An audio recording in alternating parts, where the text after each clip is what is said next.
Good afternoon, everyone. This is Michael McGinnis from the National Academy of Medicine in Washington, D.C. It's my pleasure to welcome all of you to this webinar on Procuring Interoperability, Achieving High Quality, Connected, and Person-Centered Care. This is the webcast to review the findings and implications of National Academy of Medicine special publication, which was the result of an 18-month activity sponsored by the Moore Foundation. We apologize to those of you who tuned in a couple of months back when the city was shut down by an unexpected snowstorm, but we have a very robust attendance today and befitting the importance of the topic. We're going to hear in a minute from Kate Goodrich, who's from the Centers for Medicare and Medicaid Services. I'll introduce her in just a moment. She's going to do our keynote address, and followed by Harvey Fineberg, the president of the Gordon and Betty Moore Foundation, which was the sponsor of the publication and the project, and then a panel discussion with participants from the author group, including Vice Admiral Raquel Bono and Dr. Andrew Gettinger from the Office of the National Coordinator for HIT, two members from the user group, including Kim Chowndie from Geisinger and William Gregg from the Hospital Corporation of America, both of whom are leaders in the issue of interoperability and have a particular appreciation of the importance of this issue, and Claire Wong from the New York Academy of Medicine, who was the principal staff person for us here at the National Academy of Medicine during the project.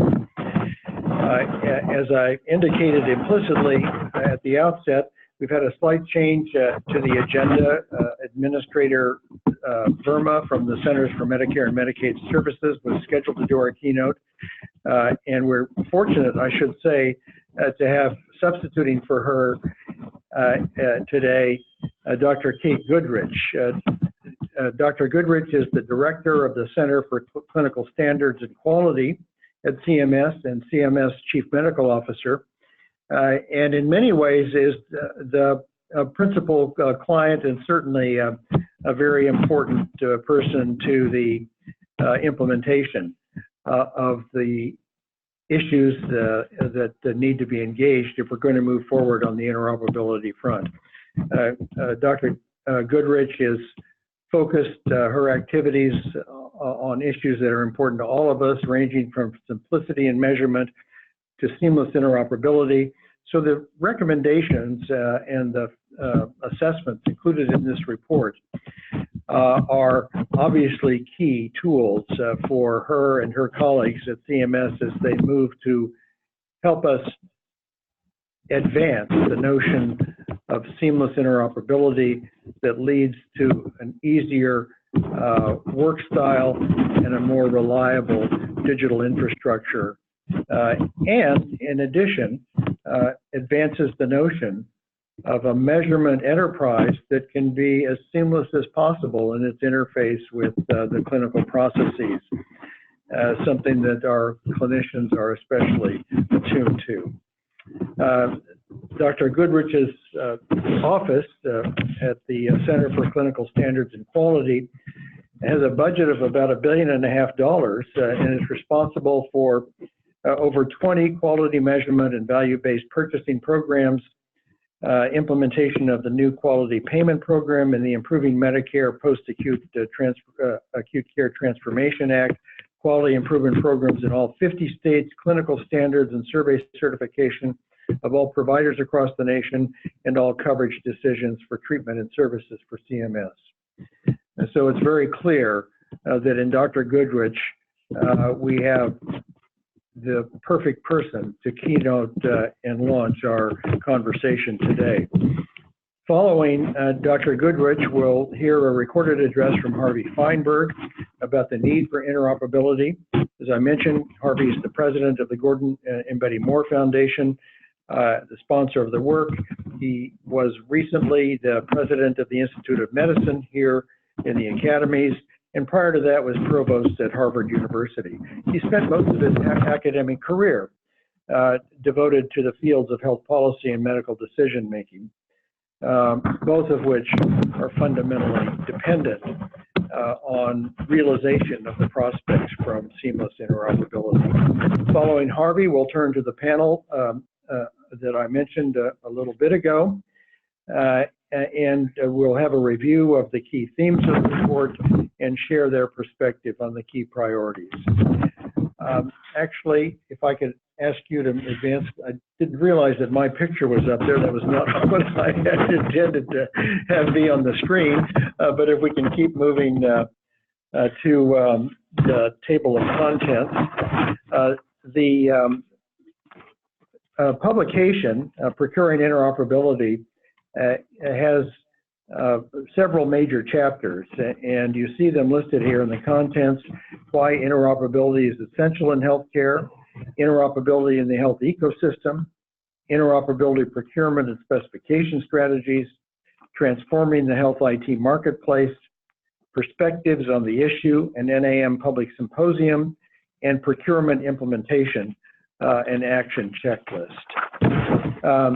The steering committee of the next slide that oversaw the development of the publication includes those who are leaders in the field, and two of whom are here with us today for the panel.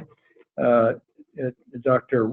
Raquel Bono, who I mentioned is the Vice Admiral at the Department of Defense, and Dr. Andrew Gettinger, who is the Chief Medical Officer at the Office of the National Coordinator for HIT. In addition, on the steering committee were Peter Provost, at that time at Johns Hopkins Medicine, Michael Johns of Emory University, Cezanne Palmer of the Johns Hopkins Applied Physics Lab, Doug Fritzma, the American Medical Informatics Association, Julian Goldman of the Massachusetts General Hospital, Bill Johnson of WMJ Associates, Meredith Carney of the Center for Medical Interoperability in Tennessee, Craig Samet, the president of the Blue Cross Blue Shield organization of Minnesota, Ram Shriram of the National Institute of Standards and Technology, and Ashwini Zanuz from the Department of Veterans Affairs.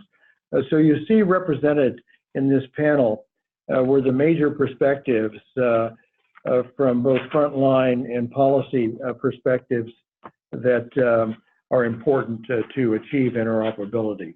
The particular focus of the steering committee and this publication was on the issue of purchasing specifications and requirements for interoperability.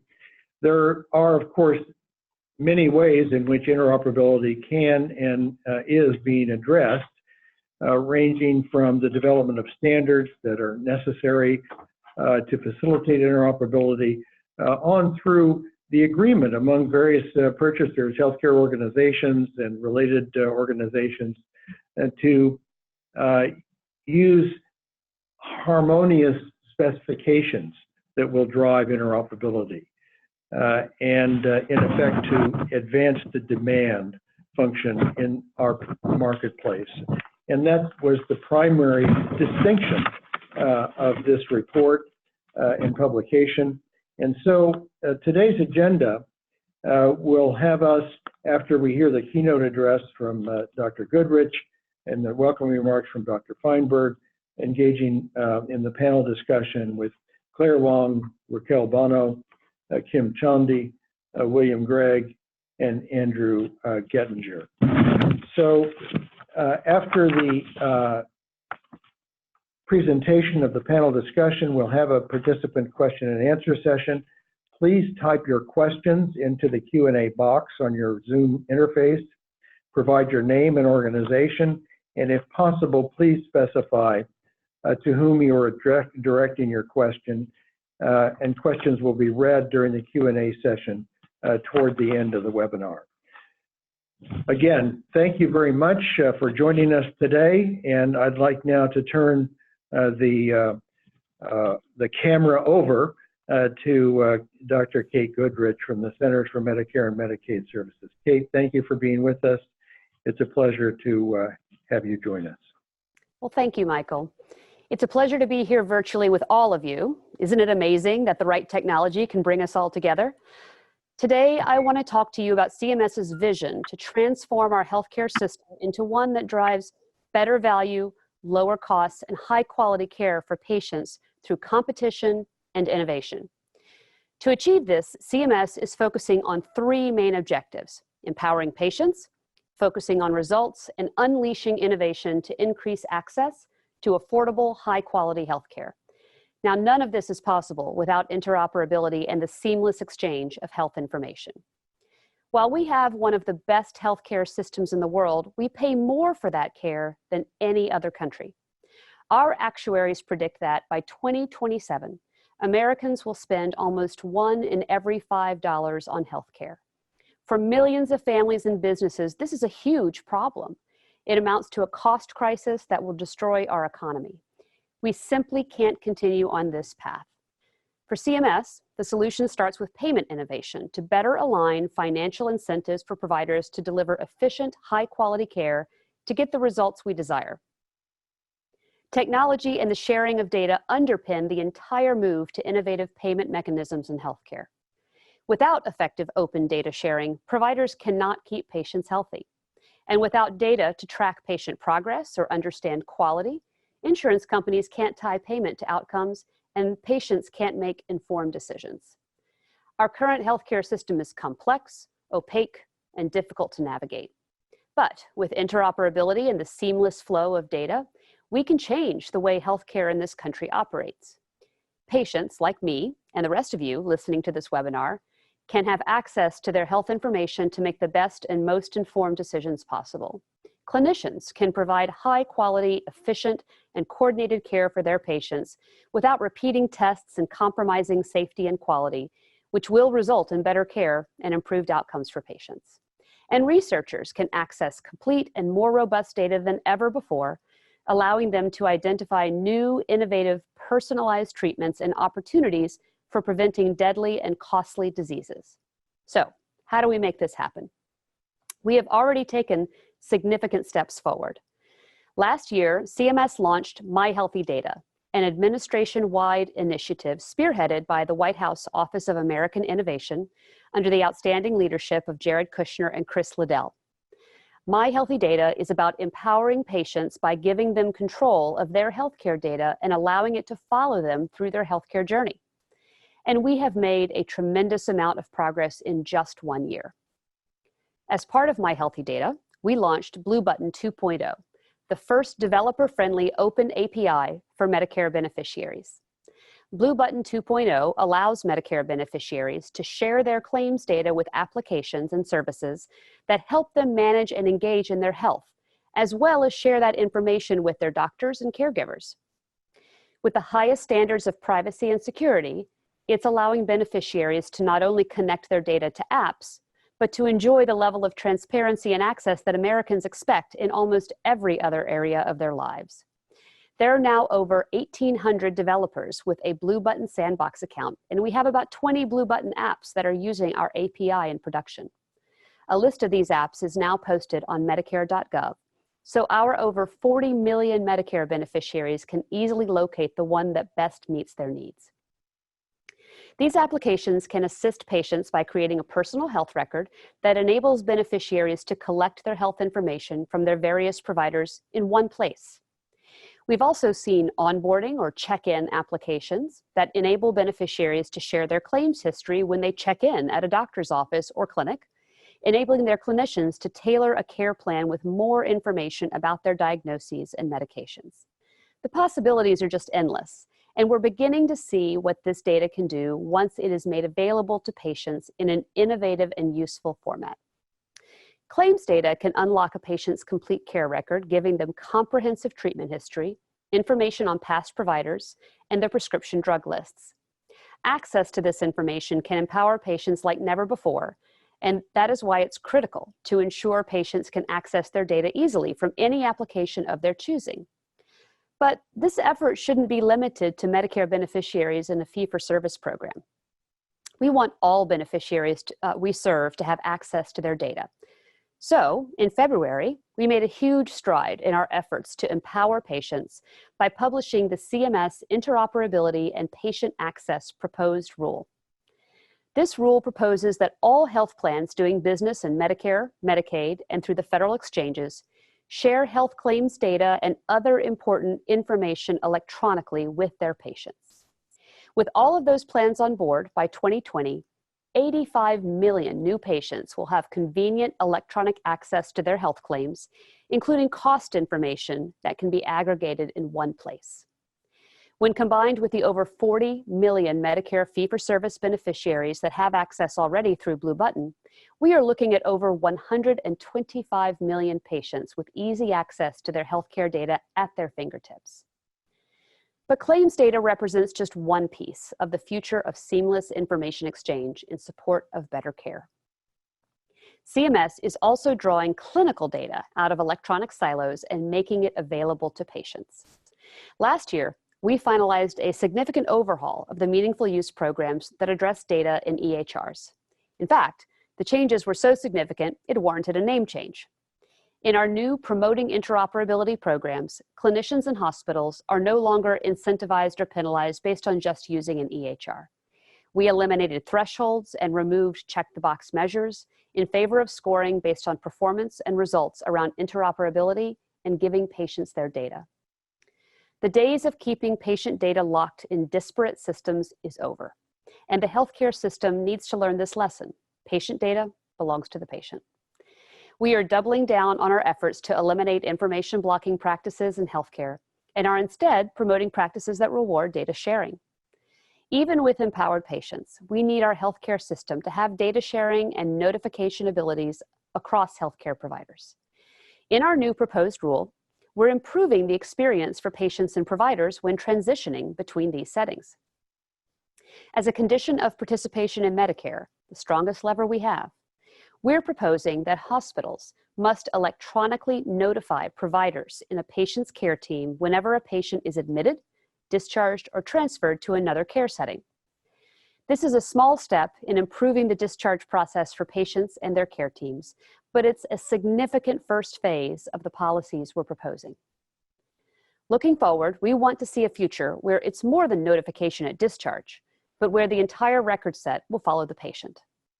Of course, the success of data sharing relies on our ability to standardize structure and semantics, or common meaning of medical terms. And our rule took a giant step to making this a reality. By identifying the FHIR standard to implement our policies, we're promoting scalable data sharing, not just an individual patient record from hospital to hospital, but a model that supports the flow of information across the entire healthcare system. And we're encouraging industry to align in this direction because it's the future. We know that right now the standards provide us with limited data, and CMS is committed to no longer sitting on the sidelines, but instead taking an active role in maturing and building standards. Of course, as in everything we do, CMS will double down on our efforts to ensure that patient data are private, safe, and secure. We must be consistently vigilant to protect our patients and their healthcare information. With the seamless flow of data, patients can access the information they need to make informed decisions and start to drive down costs. Doctors can provide better care, and researchers can unlock cures that will save lives. Health plans, providers, EHR vendors, and other stakeholders in the healthcare industry should be aware that the days of information blocking are over. For the last few years, CMS has set the groundwork for ensuring the seamless flow of data. The federal government has already spent over $36 billion on incentive programs to get technology into doctors' offices and hospitals. And now it's time for that technology to start working for doctors and their patients to make providing cost-effective, quality care easier and to empower patients with the information they need. The future of healthcare is technology. The future of healthcare is electronic information that can be easily shared in a secure and efficient way. And the future of healthcare is the seamless flow of data. Years from now, when the My Healthy Data initiative will be remembered as a cornerstone of patient empowerment and the policies we're proposing become commonplace, we will have a healthcare system where patients have their claims, clinical, and cost data all in one place. A fully transparent health system in which patients are in control, and they have all the tools they need to make the right decisions for themselves and their families. We cannot achieve this alone. Every single part of the healthcare system must be aligned and actively contributing to the sharing of data and the empowerment of patients. It's time to engage the patient in their care. It's time to set us on a course to the future. And it's time for all of you listening today to help us get there. Please review the rule, comment on the policies, and recommend new ones. We are listening, and we read and consider every single comment. Working together, we can ensure the reality of patient-centered healthcare. Thank you so much. Thank you, Kate, for that superb overview of the issues, the challenges, the opportunities, and the initiatives. It's very clear that we have the right steward at the helm for the progress that is envisioned and is possible, and that we'll be reviewing throughout today's webinar. So thanks again for your leadership and your stirring remarks that give us a substantial measure of optimism moving forward. We're now going to hear, moving from the principal audience, if you will, for the special publication on interoperability to the principal sponsor, and that is Harvey Fineberg from the Gordon and Betty Moore Foundation. Harvey? Hello, I'm Harvey Fineberg,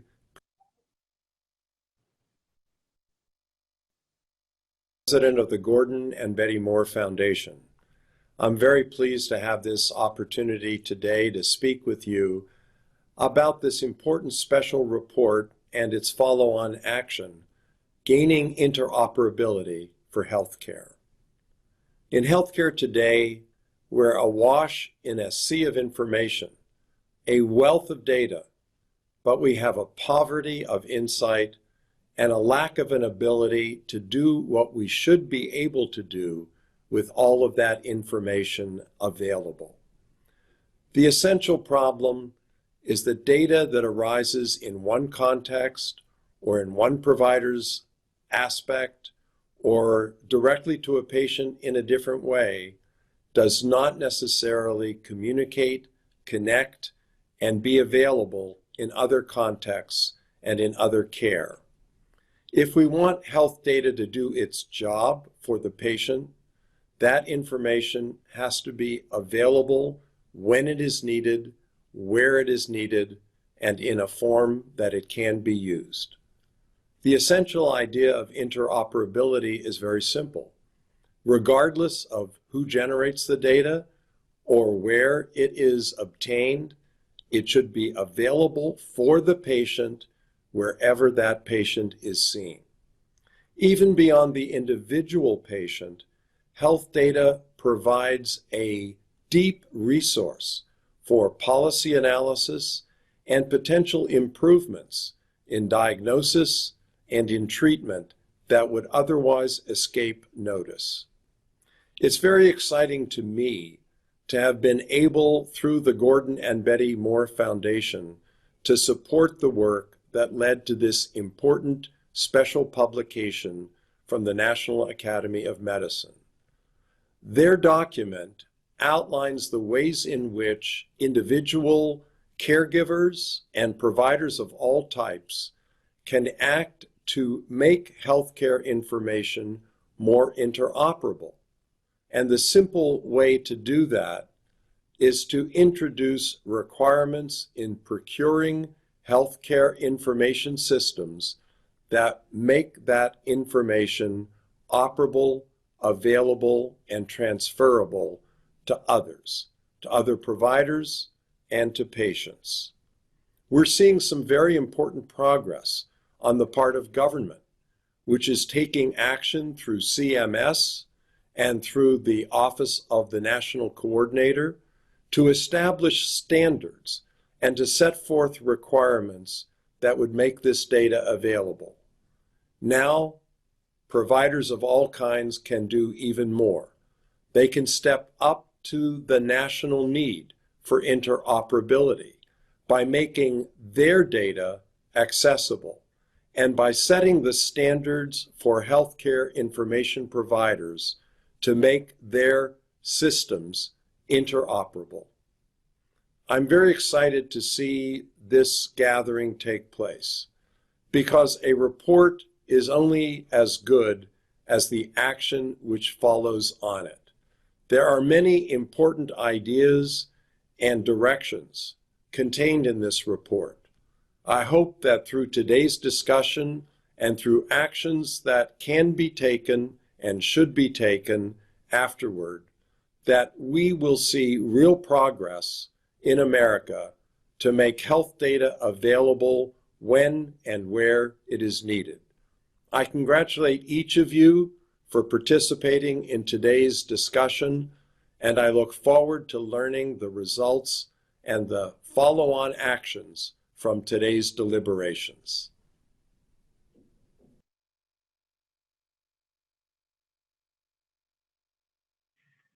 Thank you, Harvey, for your support as well as for those words of wisdom related to the need and to the potential for this publication. We now turn to a panel of those involved in the activity.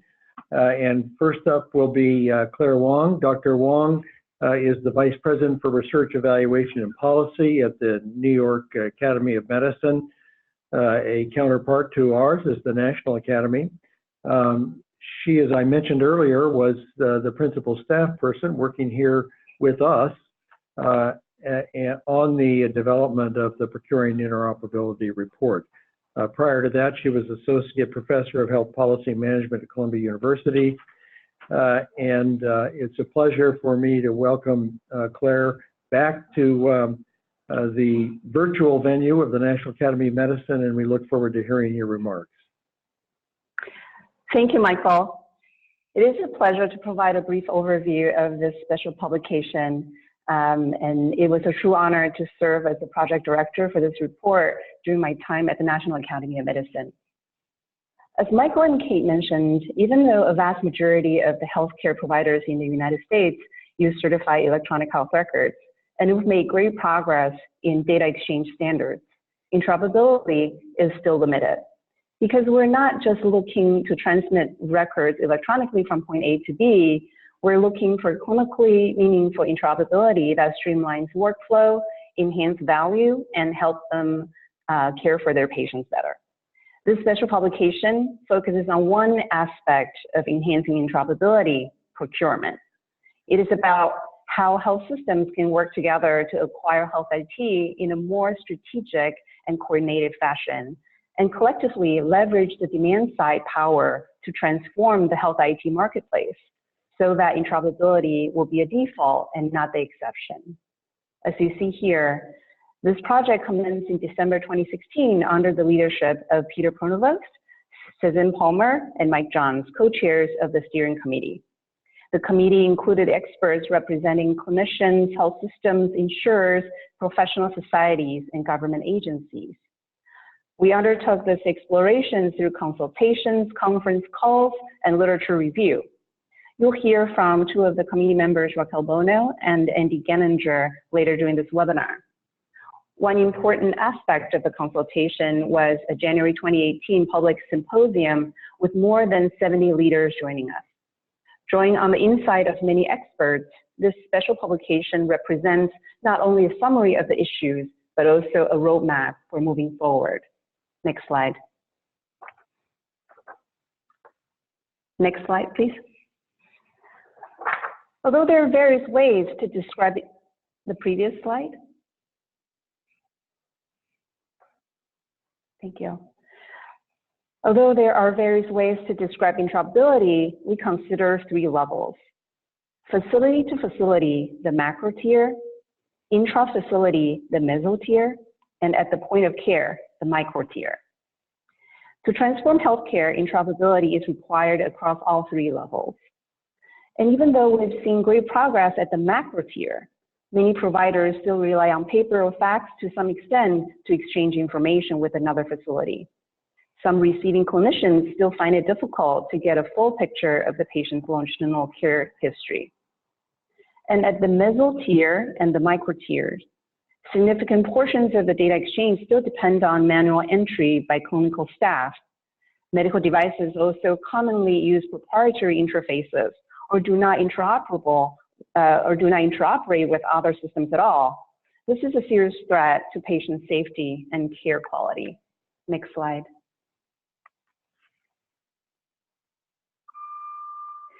Here we envision a fully interoperable system where at the macro tier, data exchanges were enhanced across providers, public health, and social services to allow continuity of care.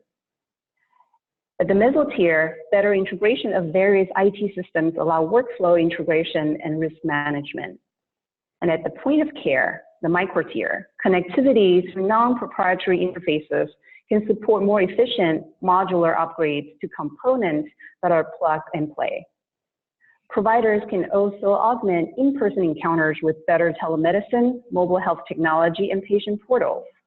The use of open APIs across all tiers allow developers to build tools for patient engagement, care coordination, and more, which empowers patients to be a partner of their own care and a marketplace that's innovation-friendly and patient-centered.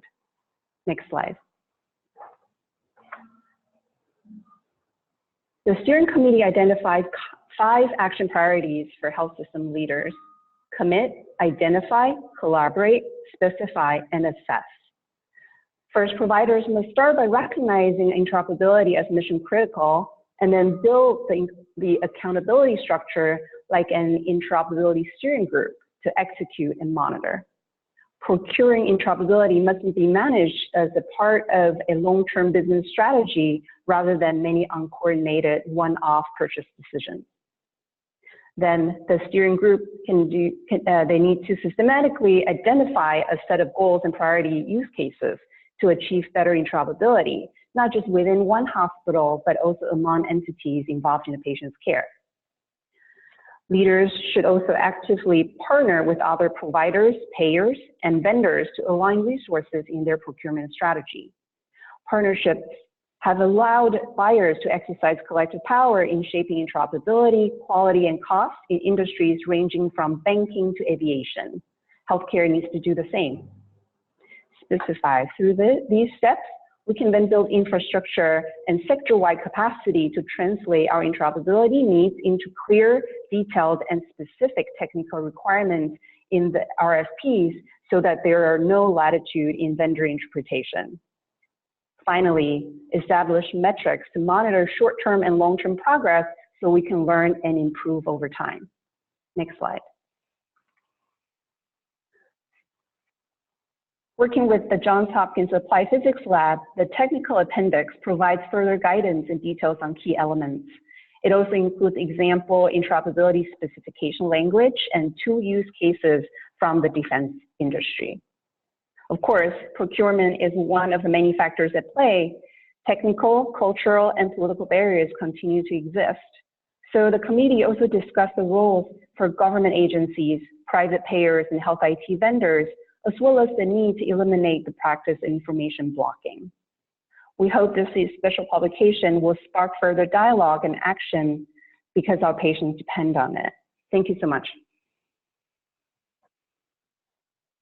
Thank you, Claire, for that superb overview and very succinct overview of a complex set of assessments that you stewarded on behalf of the committee. And thanks for your good work in that respect. We're now turning to one of the report authors and members of the steering committee, Vice Admiral Raquel Bono, who is the director of the Defense Health Agency at the Defense Health Headquarters in Falls Church, Virginia. She leads a joint integrated combat support agency supporting the Army, Navy, Air Force, and Marine Corps medical services to provide a medically ready force and ready medical force to combatant commands in both peacetime and wartime. Vice Admiral Bono, thank you for being with us, and thank you for your service and leadership on this committee. Thank you, Mike, and I appreciate this opportunity to participate in the webinar. I'm glad that we were able to get that back on schedule after the snowstorm. I appreciate also the comments from Dr. Goodrich and also from Harvey Fineberg, and I couldn't agree more with the drive for why we need to do this and what the opportunities are. And so as I participated in this, what I was able to do was describe what we're doing in the defense health system. And just for everyone's overview of this, as the Defense Health Director, Defense Health Agency Director, I oversee the delivery of healthcare to over 9.5 million beneficiaries in the United States as well as internationally. And these are patients that are both active duty, their family members, and retirees from Army, Air Force, and Navy. And as such, part of the perspective that I'd like to bring to you is one of the ways that we have approached interoperability and the sharing of data. We also have within our military health system, we have about 50 inpatient hospital facilities, and we have over 300 clinics, again, distributed across the United States and internationally. And the importance of being able to share data about our patients from the battlefield back to the clinics, back to the hospitals, and across different countries is extremely important to us. And we realized that we had an opportunity to try and approach this in a very enterprise, in a broad way, and in a way that was also responsive to some of the challenges that we were seeing going on in the healthcare sector in the civilian space.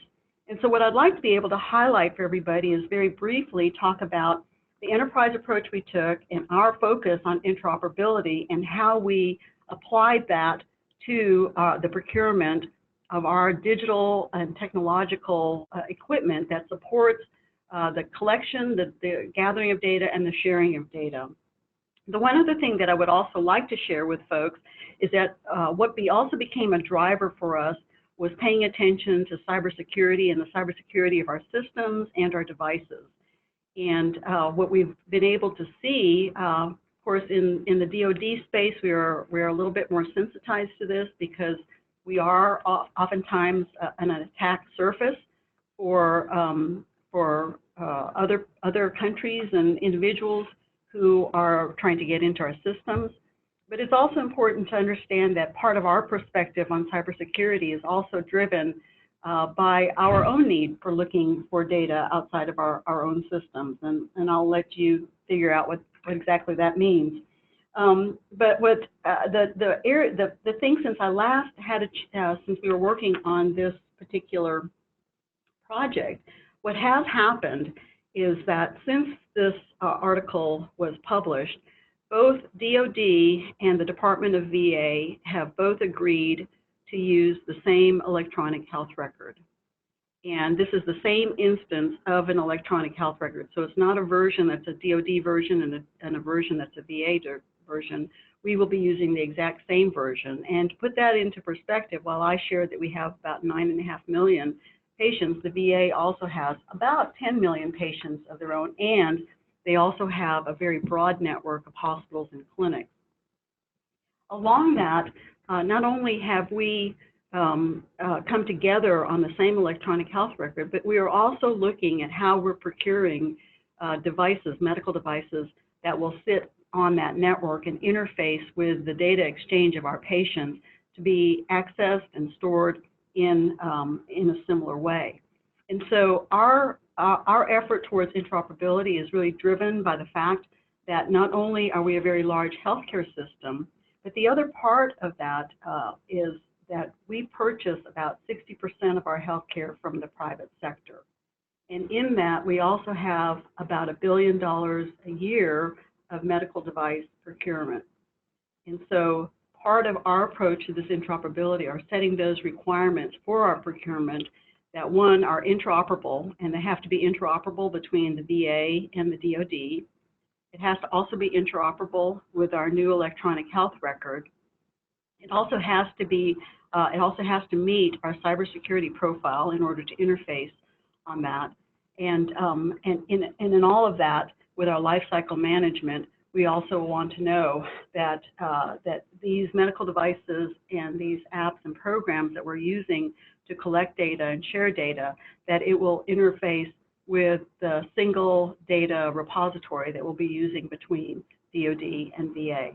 So that's a very broad overview of how we've approached interoperability and some of the efforts that we've used to leverage our procurement capability, and then setting the requirements for the procurement as we move forward in our partnership with the VA, as well as with the private sector, who provide, as I mentioned earlier, 60% of our healthcare to our military beneficiaries.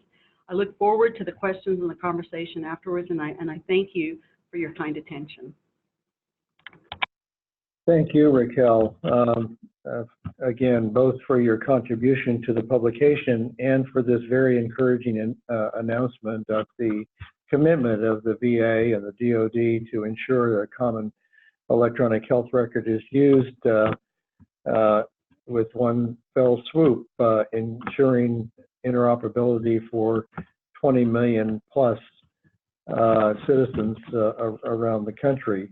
And the leadership that you're providing with your broader purchasing strategies will also do a great deal to advance the issues engaged in the publication. So thanks again so much. We're now turning to Kim Chandy. Kim is from Geisinger Health System. She joined the health system in November of 2010 as the operations director of the Geisinger-led Keystone Health Information Exchange, which is one of the oldest and longest and largest operating health information exchanges in Pennsylvania, connecting over 50 healthcare organizations and serving, again, a large number, over 4 million patients.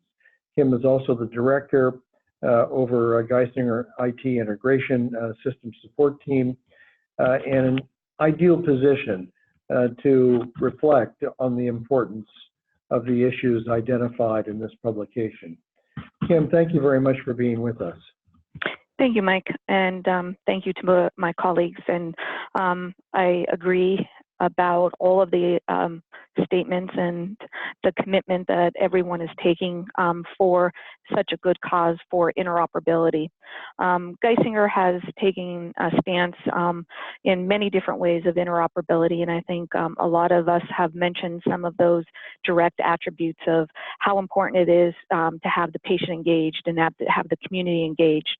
Geisinger has about 8 hospitals, 89 practice sites. We are servicing now in 2 different states. We're servicing 6 million patients. And our commitment of making sure that we can have a unified delivery approach with our EMR system was not just there. We also found very early on that it was important to bring in the community and to capture the community data so that when our patients are being served in our community, the care members or the care team members have access to the data when and where it's needed. Super excited to be able to offer different types of interoperability approaches from both a Geisinger perspective and the Health Information Exchange.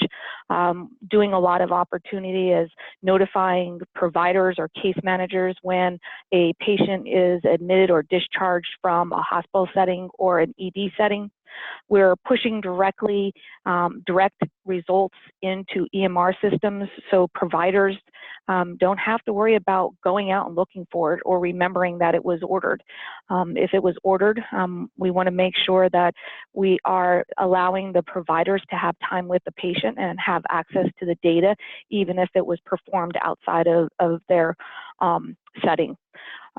Making sure that we could collaboratively work with ACOs and population health management tools so that the interoperable approach to where the data needs to go is going on behalf of how we can help treat and prevent illnesses in the future. We also are very, very committed in keeping it as a priority with all of our ongoing contracts and making sure that we're assuring all new contracts and are following the standards, making sure that the requirements are drilled through and the workflow processes are identified so that we can be assured that when we are connecting to devices, the data is going to flow accordingly and fluently. Our goal is to make sure we connect all the care continuums, connect their patients, and make sure wherever the patients go, the reports and the results are going there before they get there. And also being connected to the nationwide exchange, as well as being able to surface as a hub to an HIO to HIO connection.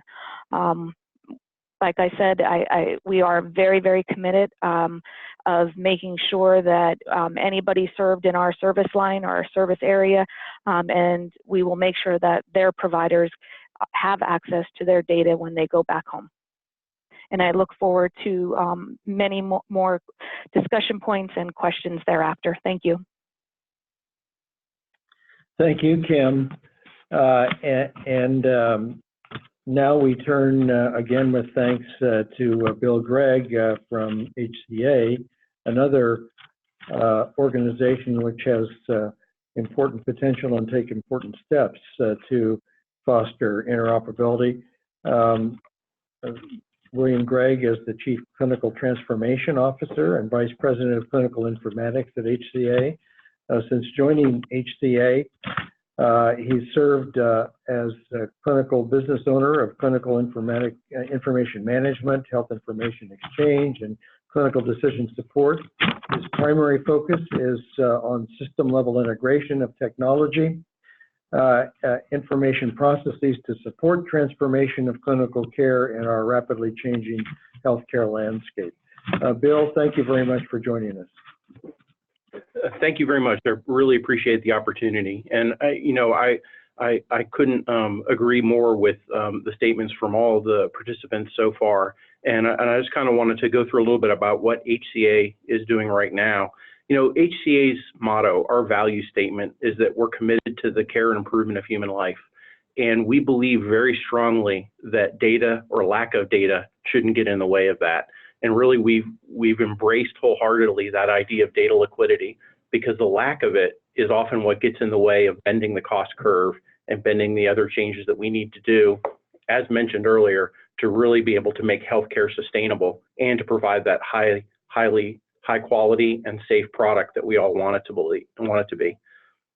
I think I would like to add too that at HCA we really believe it is critical as this report is putting forward that all of us do this together.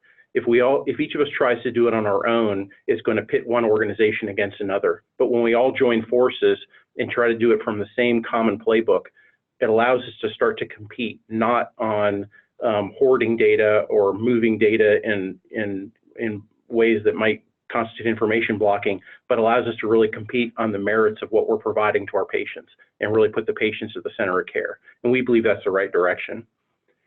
HCA represents about 5% of US healthcare, 185 hospitals, hundreds of clinics, and almost 35 million encounters annually.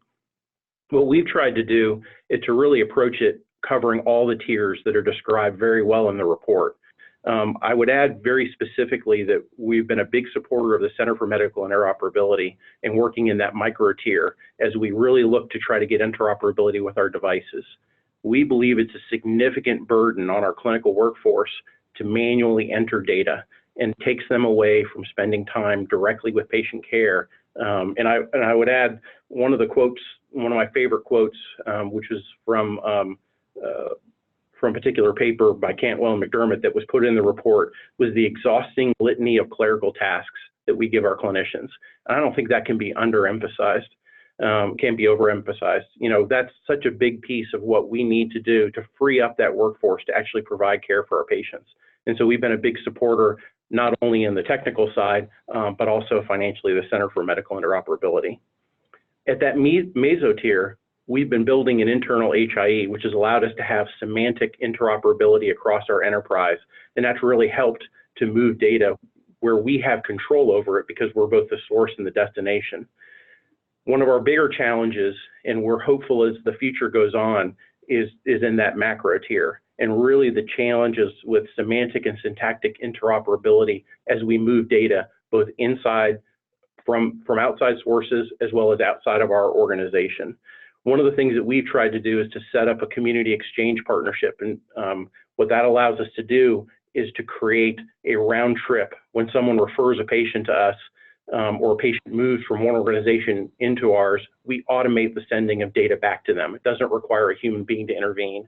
And I think that goes to what's in the report about really trying to automate those processes and really getting it very workflow centric. We've got to pay attention to that where we don't burden our clinicians any more than what they're already trying to do. But I would add that, you know, as we look at exchanging that data, and both within HCA and other organizations I've talked to around the country, the onslaught of this data is presenting, I think, the biggest challenge going into the future. And that's that signal to noise ratio. You know, more and more information is not better information for our clinicians. And that's why it's so key that we have this level of interoperability.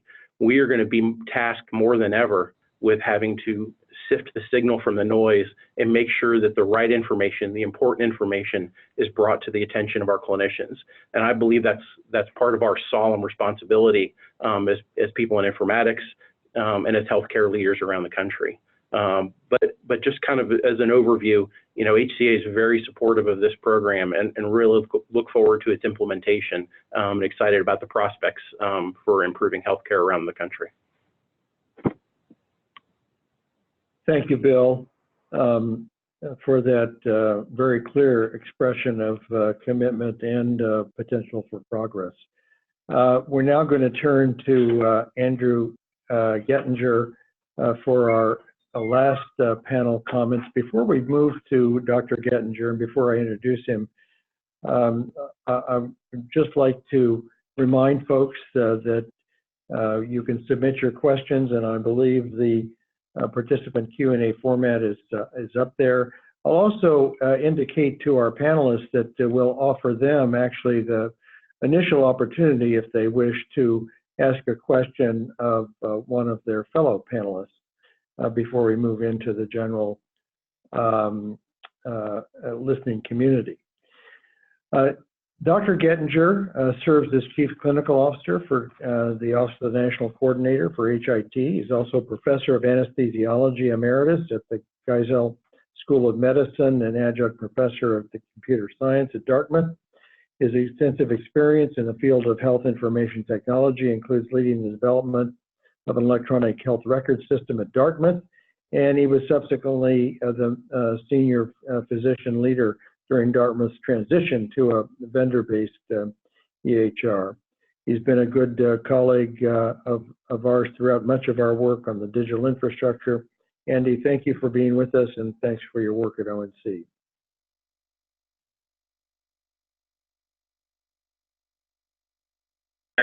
Congratulations to you, to Claire Wang, and to the rest of the group. I'm going to talk a little bit about kind of bookending what Dr. Goodrich started with. ONC is very excited about enhancing the infrastructure and setting some of the federal requirements that will enable interoperability. A lot of our thinking was influenced by the work of this group, and we're thankful for that.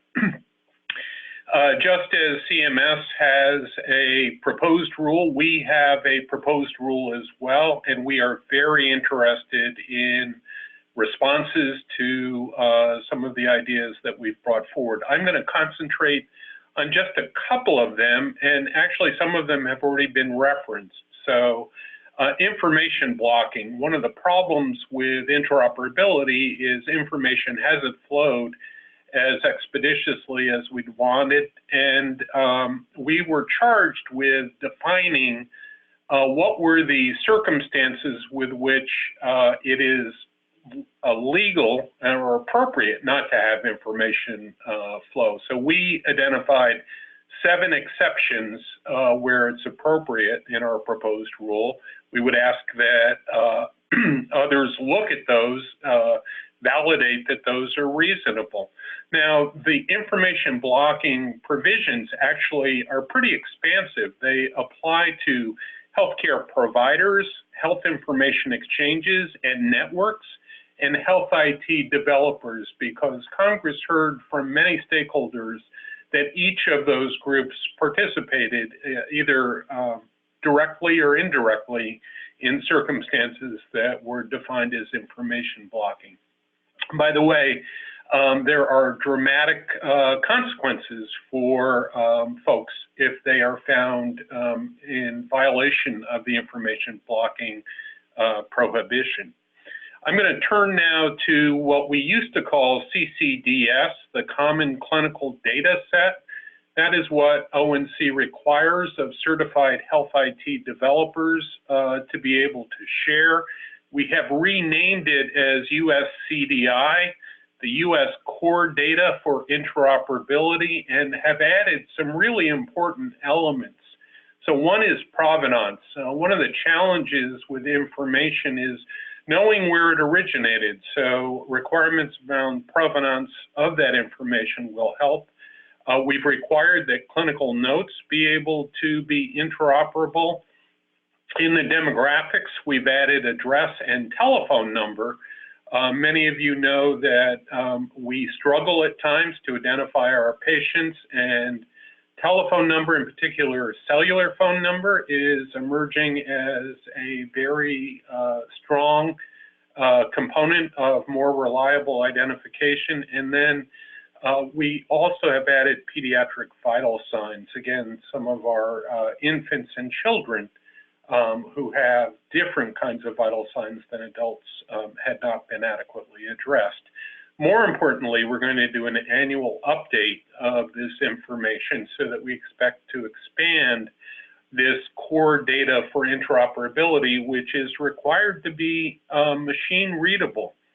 So electronic health information has to be exportable, has to be machine readable. That will enable us to get away from faxes, printed papers, and other things that make this information not particularly useful, even if it is interoperable.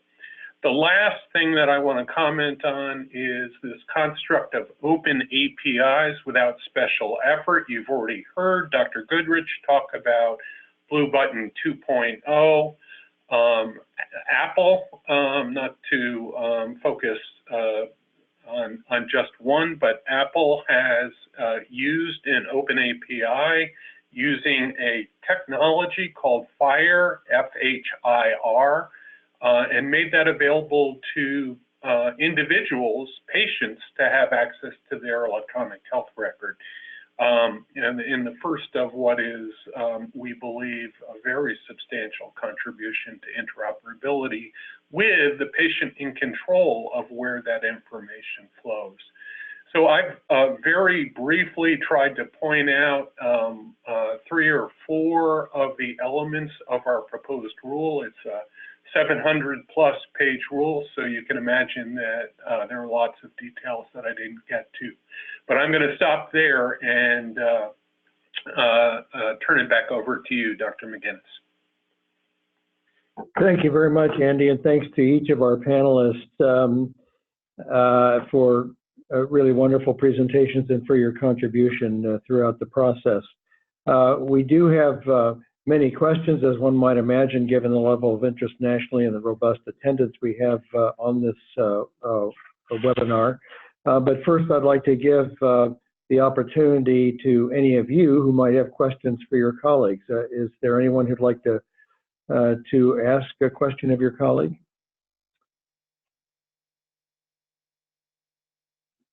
Then we'll move on. You can still do that later on. I know how polite each of you is and respectful of the other's prerogative. One question comes picking up on an item that you mentioned, Andy, in your comments, and that is patient access. And we'll address this to, this is addressed to Dr. Bono, Raquel Bono. Do you see open notes or clinical notes included in a universal type patient portal where patients might have access to these important notes? to respond to that. While I was primarily speaking from the procurement part and setting the requirements, one of those requirements will be able for the patients to have access to their data and to their clinical notes across the entire spectrum of care. So whether they are patients that start out in the DoD, Department of Defense, and they eventually transition to the VA, they would be able to have access to those notes. So thank you for giving me the opportunity to respond to that.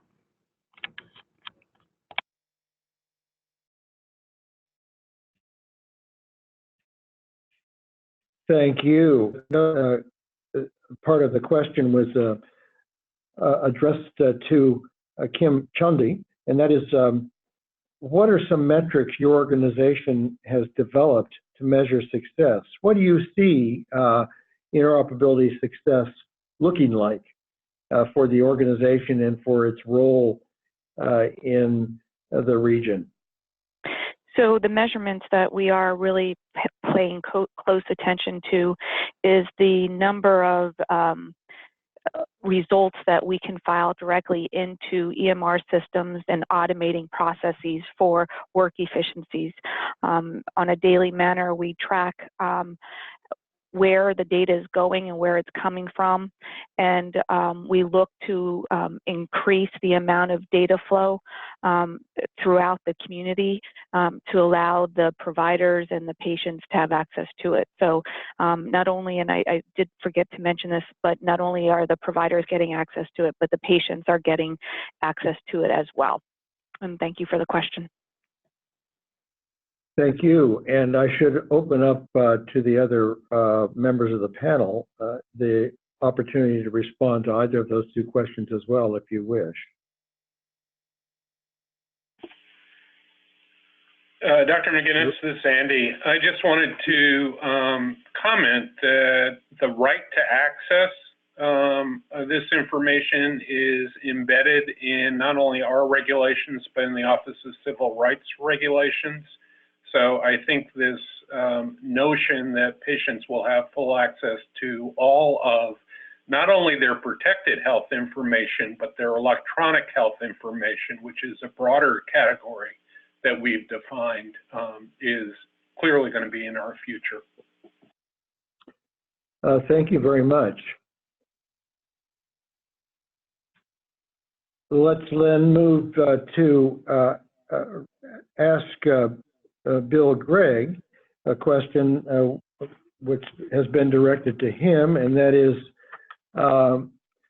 who should take the lead on interoperability roadmap? Actually, that sounds to me like a question that's implicitly for each of the panelists. So, Bill, would you like to start off, and then we can turn to others who might be able to reflect on not necessarily who should take the lead, although that's a fair game as well, but what do you think might be needed as next steps to move along the path to full-scale interoperability throughout the nation?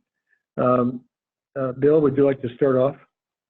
Sure. It's a tough question, and I don't know that I can answer exactly who, but I think it's the notion of really us trying to work from a common playbook so that what an individual organization is asking for isn't coming from just that organization. And I would go back to the perfect example in that micro tier of the Center for Medical Interoperability. They're supporting all provider organizations and saying, look, here's how we're going to get the manufacturers. We don't want to stop any manufacturer from doing things, but get everybody to kind of play by the same rules.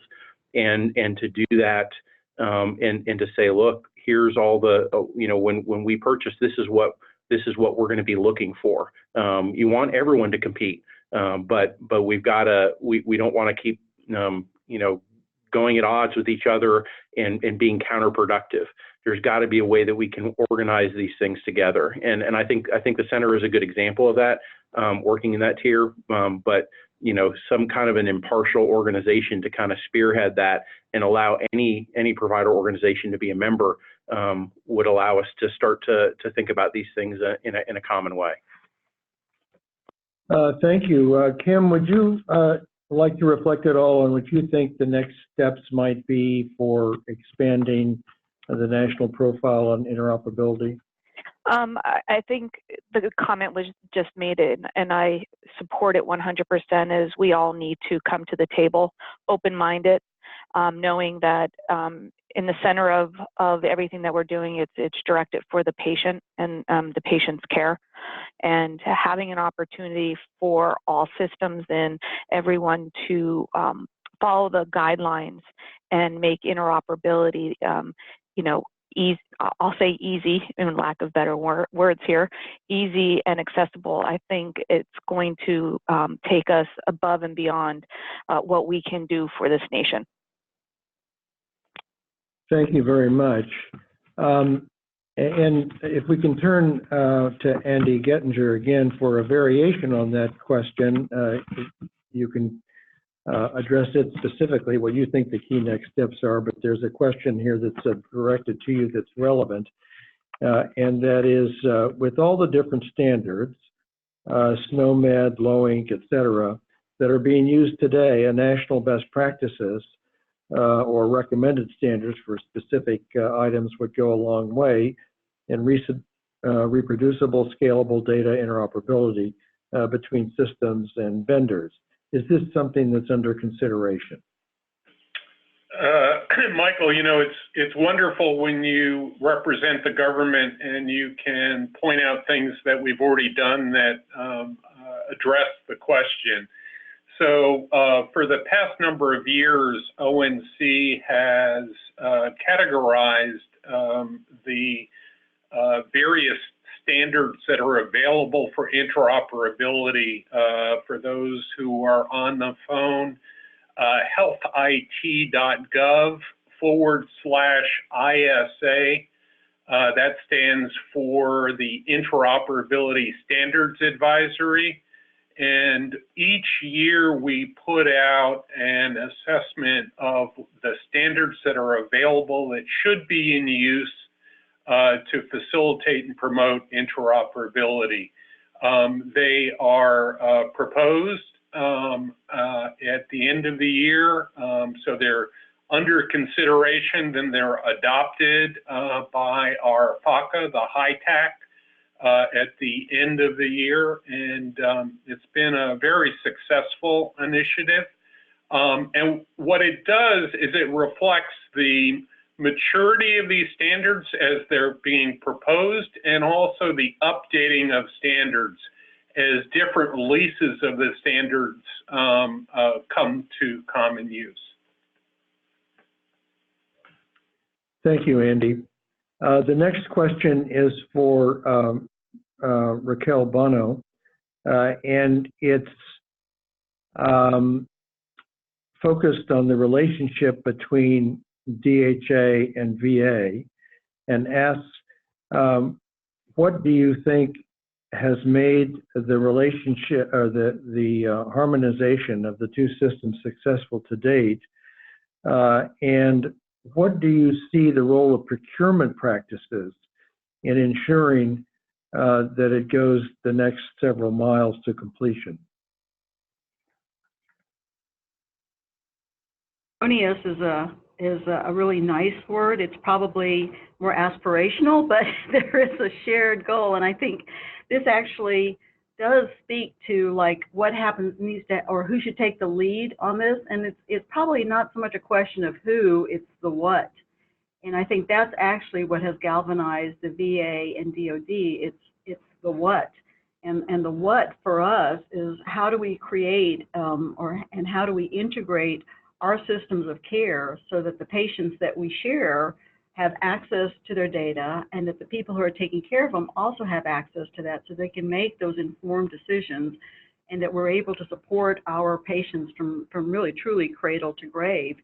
I liked the comment about data liquidity and being able to have that go seamlessly. And so that's a big part of it, is the what, is understanding that the patients and what we're designing the system for are for the patient. But in terms of how do we sustain that, I think that's a really good point. And what we're learning is that as we set the requirements, when we aggregate our demand signal from the VA and DoD in terms of just our medical devices, as I mentioned, from the DoD side, we are looking at $1 billion a year that we procure in medical devices. And we find that when we're working with the VA and we're looking at similar categories of medical devices, we aggregate our ability to procure those types of devices that are interoperable, that interface with our electronic health record, and that meet our cybersecurity profile. And because both VA and DoD are also getting into that space of purchasing healthcare from the private sector, we also feel that there's some way we can aggregate our demand signals with that relationship as well. Thank you. Thank you, Raquel. This last question is to each panelist, and I say last because we're not going to have time probably to go through too many more, if any, once we go through each of the panels. And it says, will CMS mandate that all EHR systems, Epic, Cerner, Allscripts, etc., use a single system, a system-agnostic file type for EHR, and allow patients to request their files directly from EHR manufacturers? In your opinion, is this what is required? It's a complicated question, but if you could answer as simply as possible on what you feel might be the leverage points in order to drive greater commonality among vendors. And let's just go down the list, beginning with Raquel Bono, and then moving to Kim Chondi, then to William Gregg, then to Andy Gettinger, and Claire, if you have an addition as well, although we know you're supposed to be a neutral arbitrator here. Raquel?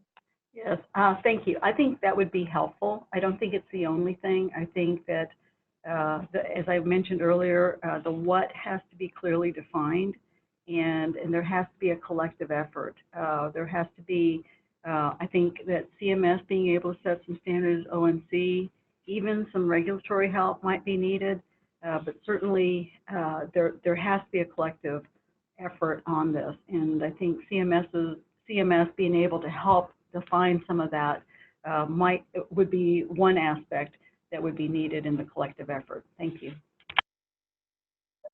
Thank you. Kim?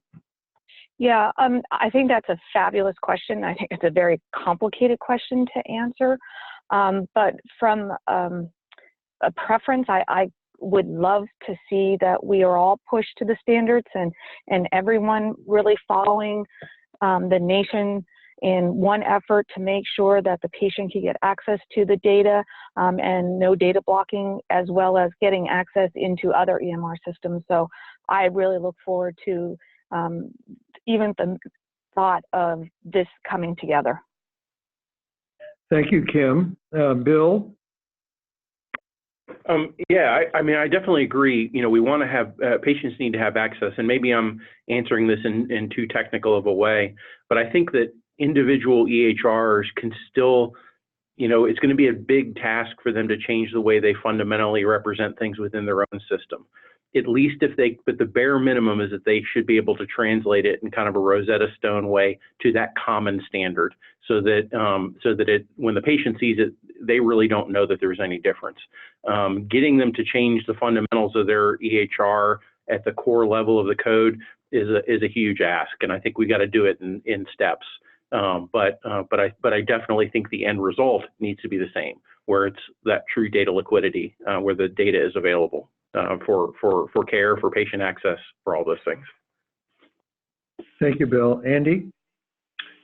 I agree. It's a great question. And I don't know if Kate's still on the phone, but she and I are leading a joint ONC-CMS initiative to reduce clinician burden. One of the proposals that we've brought forward in that report that's going back to Congress is actually to establish some standard way of presenting the data within the EHR, and I would extend that to within the patient portal, not to change the underlying intellectual property that the EHR developers have, but to sort of reduce the cognitive burden that I think many clinicians feel as they approach an EHR, and some have to use different EHRs when they go from their office setting to a hospital setting.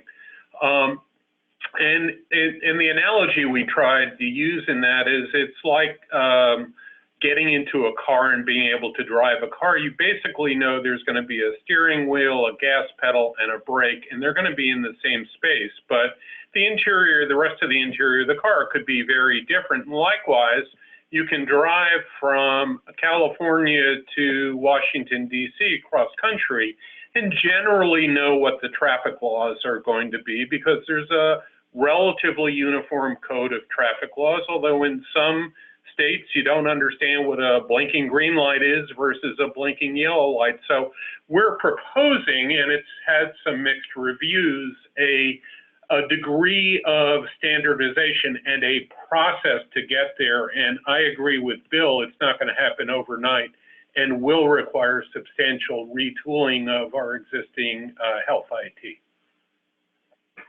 Well, thank you very much, Claire. I'm afraid we're out of time for your addition to this response, but we'll loop back with you. You know where to find us anytime.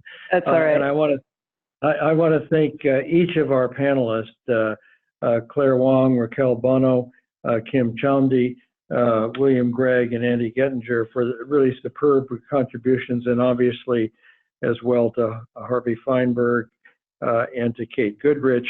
I will note that we will be following up, the National Academy of Medicine will be following up this publication with a convening of senior leaders from health systems and health information officers to talk more specifically about possible next steps, building on your answers to the questions and the questions themselves. And if there are other elements that those in the audience would like to see the National Academy of Medicine take on in that respect to advance the level of discussion and progress, please send them to us. Again, thanks to all, and to be continued.